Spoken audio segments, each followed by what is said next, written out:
एक शादीशुदा लड़की होकर भी इसने मेरे नाम का टैटू अपने हाथों में बनवा दिया, और ये नेपाल से। और इसकी वजह से इसको बहुत गालियाँ गलौज में दुनिया कुछ लोग कर रहे हैं, बट कोई बात नहीं, थैंक यू। बट ऐसा आपको नहीं करना चाहिए। आप इतने अच्छे हैं ना, आपके लिए हम कुछ भी कर सकते हैं।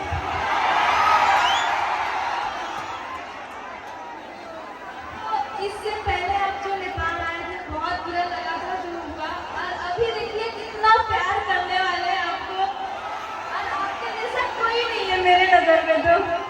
तो थैंक यू शोमिया, दिल से थैंक यू। बट अपना ख्याल रखना, ऐसी दीवानगी भी ठीक नहीं है, क्योंकि आपके पीछे अपना परिवार है। सबका दीवानगी कोई नहीं करता है, कोई एक ही को कोई पसंद करता है, जो आपको मैं करती हूँ भोजपुरी इंडस्ट्री में। एक शोमिया के लिए जोरदार ताली बजाइए। ये मेरे से मिलने में पिछले शो में आए थे, लेकिन मैं मिल नहीं पाया, बहुत ज़्यादा प्रॉब्लम था। लेकिन आज मैं इससे मिला, इसका वीडियो किसी ने मुझे भेजा था।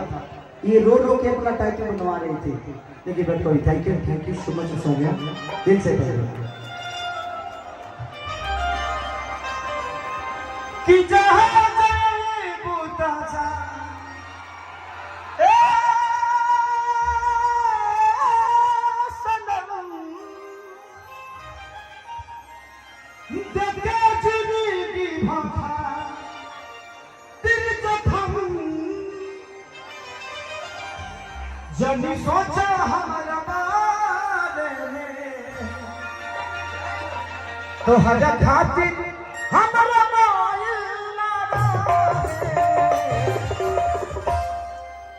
प्यार कल बरसों के कायल न रहे, भुला गइलू वैसे जैसे भाइल न रहे। तो मैं चाहता हूँ कि बहुत सारे गाना होंगे, लेकिन उससे पहले माननीय मंत्री जी और पूरा नेपाल आज इस धरती पे आया है। मुझे लगता है कि आधा नेपाल तो आ ही गया होगा यहाँ पे। एक बार हाथ उठाइए तो देखो कितना नेपाल आया है। सर यहाँ से कोई टिकट दे दीजिए, मैं भी मंत्री बन जाऊंगा। अगर मैं यहाँ से अगर इलेक्शन लड़ूं तो वोट दोगे मुझे? जिस पार्टी के लिए वोट मांगूंगा उसको वोट दोगे ना? अच्छा, मुझे अगर वोट देना होगा तो दोगे?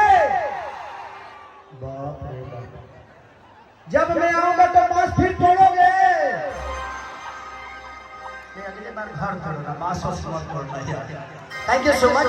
मैं चाहता हूँ कि जो एंकर है कहाँ है, आप कौन बुलाएगा मंत्री जी की स्वागत के लिए? ठीक, कौन बोलेगा? आइए आप लोग 5 से 10 मिनट वेट करिए। हमारे भोजपुरी की सबसे बड़ी स्टार जिन्होंने अपने जीवन में